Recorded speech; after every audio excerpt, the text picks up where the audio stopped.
خاطر جت عليها طلبات كتير جدا سواء على الفيسبوك، طبعا بشكرهم اصدقائي على الفيسبوك، مقصر معاهم شويه من دول معلش، عشان خاطر بنجهز لحاجات مفاجآت ان شاء الله هنعملها بامر الله بعد العيد. وكمان هنكتب مقادير المخ بعد مقادير الكبده بالرده، نكتب مع بعض. كبده بالرده نص كيلو كبده شرايح او اي كميه، 2 كوب دقيق، كوبايتين دقيق و3 معالق رده او 4 معالق رده، الرده تبقى ناعمه، و2 عصير ليمون، ونص معلقه توم باودر، ونص معلقه صغيره كمون، وشطه نص معلقه، وبهارات وفلفل اسود ومعلقه ملح، وجوز الطيب ده اختياري مع زيت للقلي. هنشوف هنعملها ازاي بعد ما نكتب مقاديرنا واحده واحده، عشان خاطر جت عليها طلبات كتير جدا جدا جدا، فاحنا لازم نلبي رغبات حضراتكم، وكل سنه وانتم طيبين. طبعا الكبده زي المخ بالظبط، نفس الطريقه ونفس المقادير ونفس كل حاجه حسب الرغبه في الكميه، لكن في الاخر المقادير كلها واحده في الكبده بالرده. نرجع مع بعض. ده المخ انا بعمل فيه ايه؟ بجيبه، هنشوف الاول الحاجه وبعد كده نرجع نشرح الموضوع. ده المخ، يبقى نفس المقادير بالظبط، نصور ونكتب المخ بالرده او بالدقيق والرده، نفس المقادير ونفس الشغل ونفس كل حاجه. هنرجع مع بعض.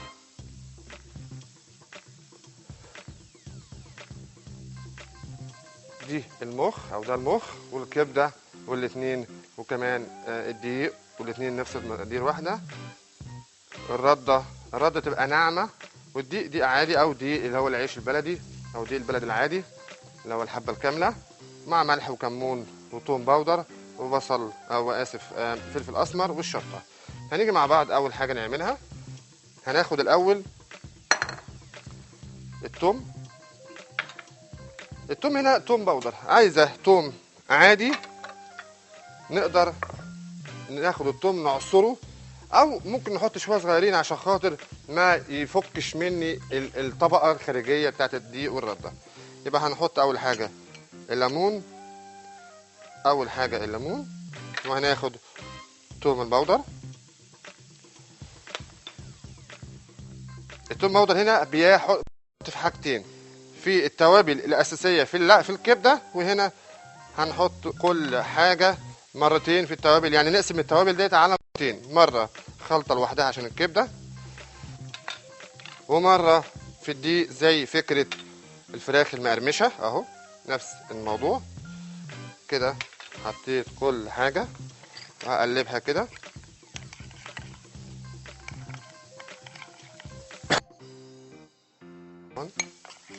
كده. دي للكبده. طاهر الو. الو، مساء الخير. مساء النور. ازي حضرتك؟ ازي حضرتك يا شيخ نبيل؟ نحمد الله تمام. ايه الجمال ده كله؟ ربنا يخليك، اتفضل معانا. ربنا يخليك. انا كنت بس عايز استاذن حضرتك في مقادير الدونت. الدونات؟ حاضر من عيني، حاضر انزلها لك حالا تحت امرك. كل سنه طيب يا فندم، كل سنه طيب. هنا الكبده وبحط عليها الخلطه اللي انا لسه عاملها حالا مع بعض اهو، وهبدا اقلبها بالشكل ده كده. يبقى حطيت الكمون والليمون والملح والثوم البودر بالشكل ده كده. اساسا قبل ما تتعمل او قبل ما تستوي جميله جدا. الكبده من انواع الاكل سهله وجميله جدا وكمان مفيده اهو.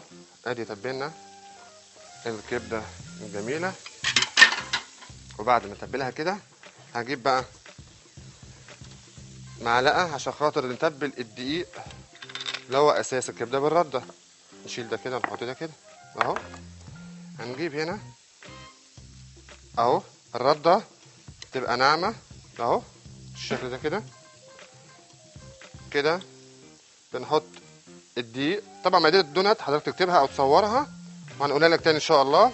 حطيت هنا شويه من الملح وشويه من الرده وهحط هنا الثوم البودر مع الشطه بسيط. ام محمد الو. السلام عليكم. عليكم السلام ورحمه الله وبركاته. من فضلك الكبده الضاني ليه بنحط لها صلصه غير الكندوز؟ الايه يا فندم؟ الكبده الضاني حضرتك قلت هنزود عليها صلصه ده سوتيه، ده نوع يعني مش اكتر يعني. نعم. طريقه اكل مختلفه، بيبقى حاطط صلصه بس عشان يبقى سوتيه، معنى صح. نفس الطريقه دي تقدري تاكليها عادي. يعني لو تقدري ما حطيناش صلصه عادي، مش مشكله خالص. مش هتنشف ولا حاجه؟ لا خالص، هتتاكل برضه تبقى زي الفل، مفيش مشكله. طيب شكرا. تحت امرك ست الكل، اشكرك. هنا حطيت كل المقادير، هحط المعلقه الاخيره من الرده. هحط كل مقادير التوابل على مرتين، مره في الكبده او نصها في الكبده والنص التاني في الدقيق والرده. يبقى كده الحاجتين جهزوا بالشكل ده كده. مدام نوره الو. السلام عليكم. عليكم السلام ورحمه الله وبركاته. ازيك يا شيخ نبيل؟ اهلا بحضرتك وميتين القناه الجميله دي. تحت امرك يا ست الكل. ممكن بس اتاكد من حاجه، هي الكبده قبل ما تتبلها بتتغسل او بتتنقع قبل ما تتبل؟ بتتغسل. بتحطي ايه بقى؟ تجيبي مصفى جميله كده شويه، تحطي الكبده كلها. اشكرك طبعا على المعلومه دي، انا نسيتها. بتجيبي الكبده بنغسلها كويس جدا تحت الميه، وبنحط معاها 2 عصير ليمون كده، نعصر ليمونتين بقشرهم كده، طبعا الليمون يكون مغسول، ونقلب كله ببعضه ونسيبه يصفي خالص دمه وميته خالص خالص. على كده نبدا نشتغل. كتر الف خير. تحت امرك يا ست الكل، تحت امرك تؤمري. تحت امرك كده. طيب نشوف الكبده بالرده. نشوف الكبده المشويه عشان خاطر المخرج بيقول لنا لازم نشوفها تاني. واحنا بنقلب الدقيق والرده بتاعت اللي فيها التوابل، طبعا الثوم البودر والملح والفلفل الاسمر البسيط. دي الكبده المشويه. بنمشي خطوات واحده واحده، بنشوف احنا بنعمل ايه وبنعمل ايه مع بعض في كل حاجه كده. بنجهز شغلنا. ودي الكبده المشويه اللي احنا عاملينها مع بعض حسب الكميه بتاعه الدقيق. انا هنا عشان خاطر عندي دقيق اكتر فانا بزود الرده. لو هعمل كوبايتين على القد واحده واحده فانا مش شرط اكتر الخلطه لو عايز. وبعد ما بخلص ممكن بمنخل وانخلها واشيلها بالهنا والشفا، تنفع المره ثانيه وثالثه ورابعه. بعد ما اخلص كده بجيب الكبده اهو. ام نهار الو. السلام عليكم. عليكم السلام ورحمه الله وبركاته. من فضلك يا شيخ انا بعزك جدا، بس من فضلك ارجوك انا عندي فراخ وعايزه اعملها مقرمشه دلوقتي حالا. اكتبي ورايا على طول. بس بالله عليك ما تنساني. لا حاضر، تحت امرك عينيا. ربنا يخليك، تحت متشكره امرك قوي. تحت امرك تحت امرك. هنجيب الفراخ نقطعها 8 قطع، وبعد كده بنتبلها هنزلك المقادير حالا وهشرحها لك افضل عشان خاطر تكتبي وكمان تسمعي الشرح ان شاء الله تعمليها احسن من اي حد عملها ان شاء الله. كده اهو. ادي الكبده بعملها كلها بالشكل ده كده. لو عندي منخل في البيت افضل، لكن انا عشان الكميه صغيره فمش فارقه معايا ان انا اعملها بالشكل ده كده. يبقى عملنا كل حاجه مع بعض اهو. الكبده بالرده حطينا نص البهار، نص البهارات عملناها مع بعض بالشكل ده كده. الفراخ المقرمشه هشرح لك واحنا بنعمل الكبده بالرده. فرخه هنقطعها 8 قطع، وبعد كده تحط معلقتين من الخل، وبعد كده بنبدا نتبل تتبيله الفراخ. بنحط هريسه شطه وملح وفلفل اسمر. والحاجه الثانيه هنجيب ميه ساقعه. والحاجه الثالثه والاخيره نجيب دقيق مع توم باودر وبصل باودر وملح وبيكنج باودر وفلفل اسمر وزعتر ناشف، كل ده مع بعض. وورق لورا طبعا ناعم باودر، وقلنا البيكنج باودر ده اساسي. وبعد كده بنبدا نعمل ايه؟ ناخد الفراخ نحطها في الدقيق، وبعد كده نحطها في الميه الساقعه، وبعد كده نرجعها تاني في الدقيق، ويكون الزيت بتاعي كتير وسخن جدا، وهتاخد معايا من 12 ل 15 دقيقه مش اكتر من كده، تطلع زي الفل. هنا انا قربت اخلص كميه كده، قربت اخلص كميه. هناخد هنا، هنيجي هنا مع بعض اهو، ونبدا بقى نحط زيت يكون سخن وسط او ما يكونش زيت سخن قوي، يبقى درجه الحراره بتاعته متوسطه عشان خاطر لا ينشف مني ولا كمان يبقى ني. ما بياخدش وقت يمكن دي ابو رده ودقيق بيبقى اسهل واسرع من اللي هو المشوي. فانا هنا هجهز حاجته. اجيب طبق واحط عليه منديل عشان خاطر طبعا بيشرب شويه من الزيت. والطبق التاني ابدا اجهزه بالشكل ده كده. ابدا اجهز فيه منديل عشان خاطر يصفي الزيت بتاعه يبقى ما يضرنيش. انا ميسة. الو السلام عليكم. عليكم السلام ورحمه الله وبركاته. السلام عليكم يا شيخ. عليكم السلام يا فندم، اهلا بحضرتك. اهلا بيك. لو تحت أمرك. سمحت انا عايزه. اهلا بيك. طب وطي التلفزيون. عايزه استعلم على العيش الشامي. العيش الشامي. حاضر. والمروار بتاع الكيكه. الايه؟ طب اي حد يا جماعه لو سمحت يتصل بينا يوطي التلفزيون عشان انا مش بسمع هنا، نسمع صوت بعض فمش بعرف خالص نسمع بعض او السؤال نقدر نجاوب عليه. مدام نسرين. الو. ازي حضرتك؟ ازي حضرتك يا فندم؟ بقول لحضرتك انت قايل ان في بهارات في الخلطه بتاعت الكبده اللي هي بالرده. لو عندك، مش عندك يبقى نفس البهارات هي البهارات دي بتبقى بهارات لحمه طبعا. أيوة. كبده بقى لحمه. لو هنعمل يعني اي حاجه بهارات لحمه. نعم. البهارات دي بهارات لحمه. المكتوبه بهارات يبقى بهارات لحمه. لو عندك ما عندكيش، عشان في ناس كتير جدا بتحب مجموعه البهارات. ان شاء الله هنعمل بعد العيد في حاجه اسمها 7 بهارات، دي اساسيه سواء لحمه او فراخ، بتبقى جميله جدا والاكتر للحمه.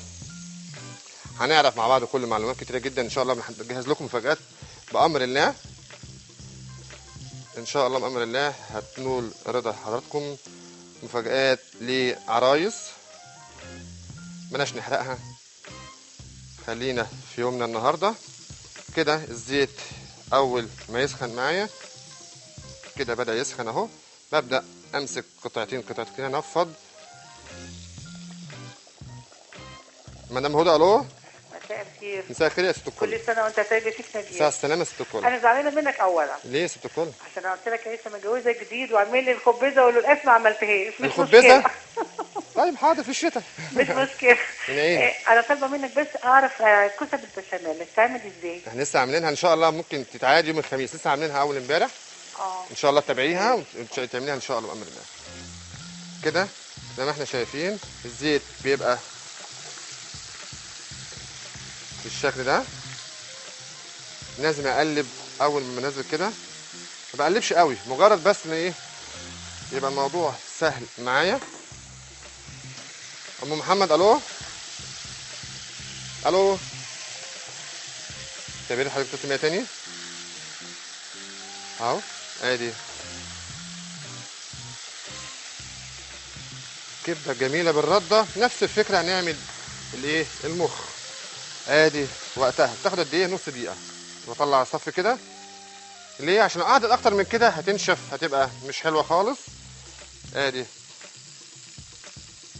طبعا الحرف الفي الدم ده ينزل تاني، مش مشكله خالص. وابدا احط كل اللي انا عملته هنا واحده واحده. ادي شكله بينزل ثواني بالظبط. شايفين لونه جميل جدا اهو. واكمل. ام علاء. الو. الو. مساء الخير يا فندم. اهلا. السلام عليكم. اهلا بالسلامه كده. ازيك يا شيخ نبيل؟ ازي حضرتك؟ كل سنه وحياتك طيب. ساعة السلامة، ربنا يخليك يا رب. والقصد كله بصحة وسلامة ويجعلها سنة سعيدة علينا يا رب وعليك وعلى أمة محمد. آمين يا رب العالمين. أنا وأنت يا مسلمين رب يخليك. بقول لحضرتك يا شيخ نبيل، يا رب يبارك لك. دلوقتي احنا عايزين تعمل لنا بس كده قبل العيد بس الرقاق يا الناشف يا الطري. احنا عملنا الطري، عملناه مع حضرتك عملته في الحلقة. عملناه حلقة إن شاء الله إن شاء الله بأمر الله. كان يوم السبت تقريبا عملناها. تتعاد الحلقة دي تتعاد يوم الخميس إن شاء الله. تحت أمرك. يعني ينفع في الفرن الكهرباء العادي؟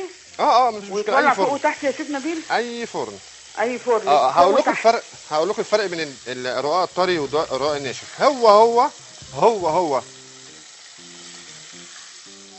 طيب ننزل تاني المقادير بتاعه الكبده المشويه على ما نخلص قلي او سوى الكبده بالرده كده، عشان خاطر في ناس مش عارفه تعمل مداخلات معانا على الهوا، فبيتصلوا بيعرفوا مقادير الكبده المشويه والكبده بالرده. الفرق بين الرقاق الطري والرقاق الناشف، الفرق بين الاتنين هو الاتنين عجينه واحده ونفس كل حاجه، بس ده بيبقى نص سوا اللي هو الطري، والناشف بيبقى سوا كامل. بس ادي الموضوع واحد في اي حاجه. مدام منى الو. الو، اهلا بحضرتك يا فندم. اهلا بك. تحت امرك. هو احنا ممكن نحط ثوم عادي بدل ثوم البودره ده؟ ما فيش مشكله، احنا قلنا كده ممكن نعصره او ممكن نحطه عادي، مفيش مشكله خالص. طيب سؤال تاني، حضرتك كنت قلت البصل المخلل، قلت تحط على الكيلو 3 كوبايات خل وكوبايه ميه. الخل كتير جدا. ما هو هنا لو سلقتيه مش هتحطي الخل الكتير ده. لو اتسلق هو اتسلق وطلع مش بيقرمش كده. والخل كتير جدا جدا. الخل فيه كتير جدا. قللي الخل. نعم. قللي الخل. يبقى ايه بقى؟ قللي الخل. يعني ينفع يتعمل من غير كبير؟ هو ينفع ده وينفع ده، لو عاوزه في اسرع وقت او بعد شهر يتاكل بينفع من غير سليق. بيتسلق، لكن اللي مش عاوزاه فتره اطول ما بيتسلقش خالص. ادي الكبده اللي احنا عاملينها، وبعد كده هنبدا نجيب الطبق نجرنش فيه الكبده والمخ بالشكل ده كده. تعالوا مع بعض نشوف هنعمل ايه. اول حاجه ده شكل الكبده بعد ما استوت شكلها الجميل. طب ما تيجي مع بعض الاول نسوي المخ، وبعد كده نعمل ايه، نعمل الجرنش بتاعه او نقدمه في طبق تقديم بالشكل ده كده. المخ بقى، المخ ده بنجيبه نغسله كويس جدا ونتاكد ان مفيهوش اي حاجه من العظم خالص. بعد كده نسلقه لمده 5 دقايق في ميه وفيها ورق لورا وليمونه، وبعد كده مش اكتر ان انا بسيبه 3 4 دقايق او 5 دقايق في الميه المغليه، واشيله واخليه يبرد خالص، وابدا لو عايز اخزنه احطه في طبق احطه في طبق او في اكياس، بس لازم تكون مفروده عشان خاطر متبقاش فيه مشكله في ما يتهريش. اهو ادي لازم اتعامل معاه برفق جدا جدا وبالراحه جدا جدا. طبعا يتخزن فين؟ يتخزن في الفريزر، مش هينفع في التلاجة خالص، هيبوظ، مش هيطلع معايا كويس، مش هيطلع معايا فصوص بالشكل ده كده، بالشكل ده كده، بالشكل ده كده. وهنحطه في الزيت اهو، وابدا واحده واحده اهو. ادي المخ نفس الطريقه بالظبط، بس هنا ببقى بالراحه قوي على الايه، على المخ وانا بعمله، او انا بحطه في الدقيق والرده. انا منادي. الو.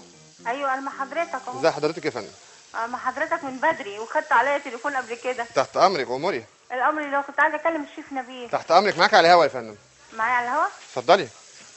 الو. اتفضلي يا فندم، اهلا وسهلا بيك. مساء الخير. مساء الخير يا فندم. ازيك عامل ايه؟ نحن الله تمام. الحمد لله. اموري. بصراحه اكلاتك يعني خطيره. انا عملت الفراخ المقرمشه اللي هي موجود في الهند والجبنه الرومي، طلعت ممتازه. بالهنا والشفا، تسلم ربنا ليك. يبارك لك. ربنا يخليك يا رب. انا بس كنت نفسي اعرف طريقه الفراخ المقرمشه، بس عايزاها يعني عملي. عملي ان شاء الله بعد العيد نعملها لك تاني. حاضر، بس احنا شرحنا النهارده طريقتها وقلنا كمان مقاديرها. تحت امرك يا ست الكل. هنجهز الطبق بتاع الجرنش. هنسال امل. الو. الو، السلام عليكم. عليكم السلام ورحمه الله وبركاته. لو سمحت كنت عايزه طريقه تتبيله الفراخ المشويه ضروري. حاضر، من ايه؟ اكتبي ورايا. حاضر، تحت امرك. تحت امرك، اشكرك. ميه بصل، ميه بصل او عصير بصل. وتاني حاجه بنحط طماطمايه مبشوره، وبعد كده ملح وفلفل اسود، ملح وفلفل اسود. وبعد الملح والفلفل الاسود حطينا زعتر، اي نوع زعتر بقى، مجفف او زعتر فريش، وزيت واحده واحده اهو. بقول ميه بصل وطماطم مبشوره مع زعتر فريش الاحلى. لو ما عندكيش زعتر فريش يبقى زعتر مجفف. بعد كده كل ده في قلب بعضيه، وتحط عصير ليمون ومعلقه واحده من الخل. لو امكن تسيبيها افضل وقت ممكن، تسيبيها يوم ليله كامله 4-5 ساعات، تبقى افضل من تعمليها في نفس الوقت، عشان خاطر ما تديكيش تيست مش كويس. لكن لو قعدت فتره اطول في المارينيشن او في التوابل اللي انت عملتيها ديت بتبقى كويسه جدا جدا جدا. هنا بقى نبدا نرص بقى الكبده بتاعتنا. مدام هند الو. السلام عليكم. عليكم السلام ورحمه الله وبركاته. لو سمحت يا شيف، المخ ده بيبقى مسلوق ولا ني؟ احنا لسه شارحين، هنقول تاني. حاضر هقولها لك تاني. المخ هنا بنجيبه بيتعمل في ايه؟ بنجيبه نحط ميه مغليه على النار، نحط ورق لورا مع عصير ليمونه او ليمونه كامله نشقها نصين مع الميه،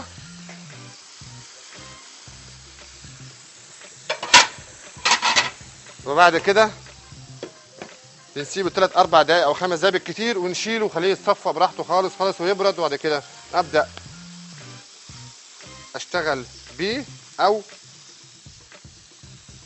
اشيله في قلب الفريزر، ما يتشالش في الثلاجه خالص خالص خالص، واحط عليه التوابل نفس الطريقه بتاعت الكبده بالرده بالظبط في كل حاجه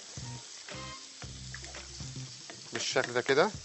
ادي المخ، لازم نتعامل معاه بحساسيه رهيبه عشان خاطر ما يتهريش مني وما بتبهدلش خالص.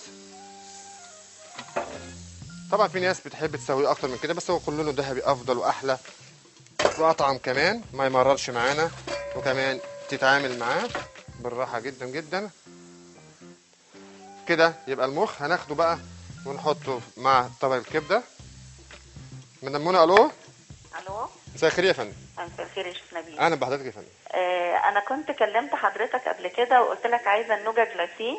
تمام. والكريم بورليه. تمام. وقلت لك اكتبه علشان تقوله لنا. لا احنا ما بكتبش. بص حضرتك، اللي احنا بنعرضه على الشاشه يبقى احنا عملناه قبل كده. ما دام احنا ما عملناهوش ان شاء الله، طبعا ما عنديش الداتا بتاعته، يبقى احنا ما عملناهوش. لكن الحاجه اللي احنا عملناها قبل كده طبيعي جدا ان انا بعرضها تاني للناس لو عايزين يكتبوا او يعرفوا الطريقه. لكن الحاجه احنا لسه ما عملناش النوجا ولا اي حاجه من طلبات حضرتك طبعا، فبالتالي ما عنديش الاسترابه بتاعتها او مقاديرها. لكن لما نيجي نعملها ان شاء الله بامر الله هتبقى على الهوا، وان شاء الله تعجبك ان شاء الله وهنلبي رغبتك. بعد العيد ان شاء الله نعملها كده. يبقى المخ كده جاهز. نقدر نجيب فلفل نقليه. فلفل نقليه ليه؟ حد حابب خيار مخلل جنب الكلام ده. قبل كده عملنا سلطه الكبده. انجي الو. الو مدام انجي، مساء الخير يا فندم. تحت مساء امرك. يا شيف. ازي حضرتك؟ الله يسلمك. أموري. لو سمحت يا شيف، انا اتصلت قبل كده عشان الدونت. الايه؟ انا معايا المقادير، بس عايزه اعرف هو الدونات. حاضر هقول لك طريقتها. حاضر. عايزه اعرف يعني البيض بيتحط مع السكر ولا الزبده ولا ايه؟ البيضه قد ايه معاكي في المقادير؟ هو 4 كوب دقيق و2 بيض و2 ملعقه سكر. كل المقادير دي كلها بتتعمل ازاي؟ بتتحط كلها في قلب العجانه او على ايدك، تعجنه كله في بعضيه وتسيبيه يرتاح 10 دقايق او ربع ساعه. وبعد ما يرتاح بنقدر نعمل ايه؟ بنقدر نجيب العجينه ونفردها ونعمل الفورمه او الشكل بتاعها، وبعد كده بتسيبها ترتاح تاني بتاع نص ساعه، وكده يبقى الدونت معاكي جاهزه. تقدر تقليها في قلب الزيت يكون حامي كده. بنقدم المخ والكبده. طيب على ما اخلص انا جرنش الطبق او طريقه التقديم، بنحاول نعمل بحاجه بسيطه وسهله. هنحاول نعمل ايه؟ هناخد بريك ونرجع مع بعض تاني عشان خاطر نجاوب على اسئله حضراتكم. لو حد عنده اي اجابه اي سؤال اسف. اهو ادي الفلفل اخليه بعد ما نرجع من بريك نشوف هنعمل ايه، ويا رب نشوف طريقه الكبده. هنشرح كل حاجه تاني وهنقول كل حاجه تاني. المخرج هنا فوق دماغي بيقول لي اشرح كل حاجه تاني، ويا ريت كمان ايوه. تقول المقادير وكل حاجه. هناخد بريك ونرجع مع بعض تاني، ويا رب تكون حلقه النهارده خفيفه ولذيذه وسهله، عشان خاطر الكبده بالرده طلب كتير جدا، وكمان المخ بالرده والكبده المشويه. بريك ونرجع مع بعض.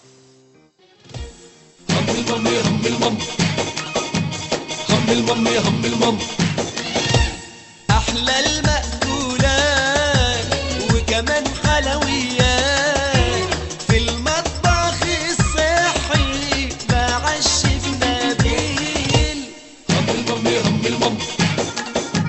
هم المم نور الدنيا دي حاجة تانية. هم المم هم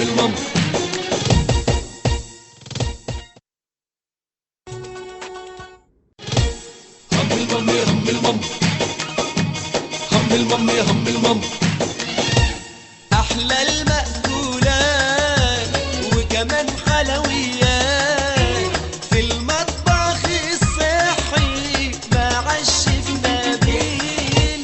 هم المم هم المم نور الدنيا دي حاجة تانية. هم المم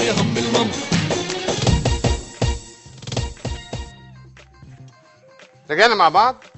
اول حاجه عملناها الكبده المشويه، وعرفنا خطواتها ومقاديرها وصورنا وكتبنا. هنقول تاني وهنصور تاني وهنكتب تاني. والكبده بالرده وكمان المخ قلنا ازاي هنعمله مع بعض. اول حاجه هنقول المخ بيتعمل ازاي. بنجيبه اهم حاجه بصوابع بالراحه جدا، بتاكد ان مفيهوش اي ريش عظم خالص، طبعا عشان ده من لحمه الراس. لازم يتنقى كويس جدا. وبعد كده بجيب ميه فيها حله فيها ميه مغليه، ودي مقادير طبعا المخ واحنا بنشرح بنسلقها ازاي. بنجيب حله فيها ميه مغليه وفيها ورق لورا وفي ليمونه، بقسمها نصين واسيبها زي ما هي لمده 3 4 دقايق، وبعد كده بطلعها واسيبها تتصفى خالص وتتهوى خالص. اقدر استخدمها في وقتها او احطها في الفريزر، بس مش على بعض عشان خاطر ما تتهريش مني. وهنقول مع بعض تاني الكبده بالرده نفس طريقه المخ بالظبط اللي حضراتكم بتكتبوها. ده المخ بعد ما عملناه بالدقيق والرده، ونفس الموضوع في الكبده، اي كميه سهل وبسيط، وعملناها بطريقه مبسطه جدا جدا.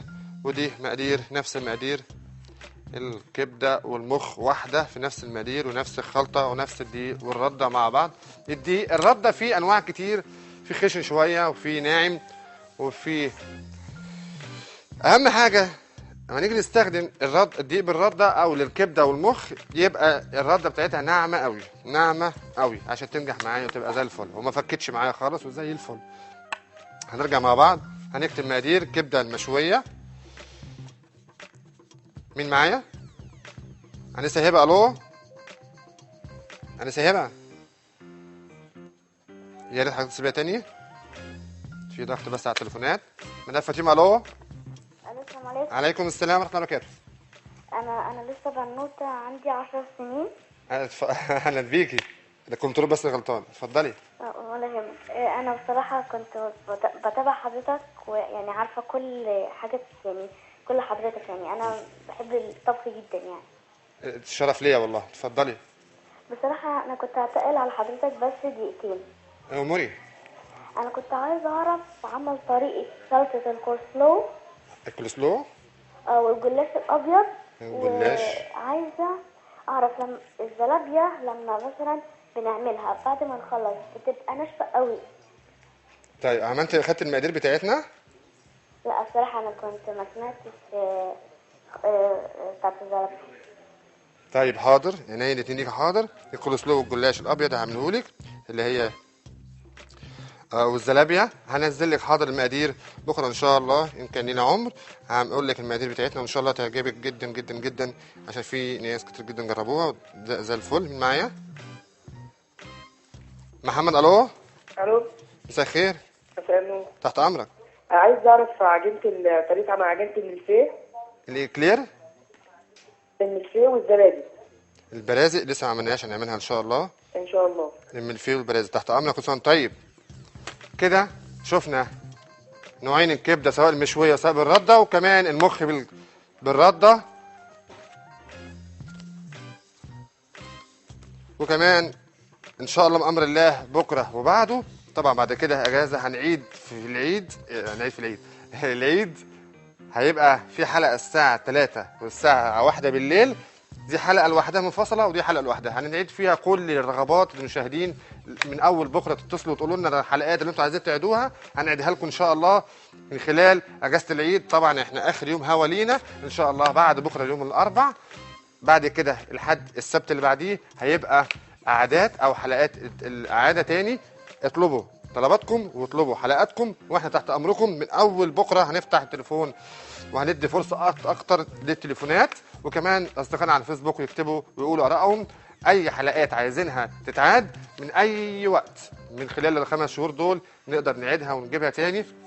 اي اقتراحات عايزينها هنفتح التليفون وهندي فتره اطول للتليفونات، وكمان على الفيسبوك. واشكركم وان شاء الله اشوفكم على خير بكره، وهنعمل بكره مع بعض الكوارع ان شاء الله، هتبقى جميله ان شاء الله بامر الله. كل سنه وانتم طيبين والامه الاسلاميه والعربيه بخير يا رب دايما، والسلام عليكم ورحمه الله وبركاته.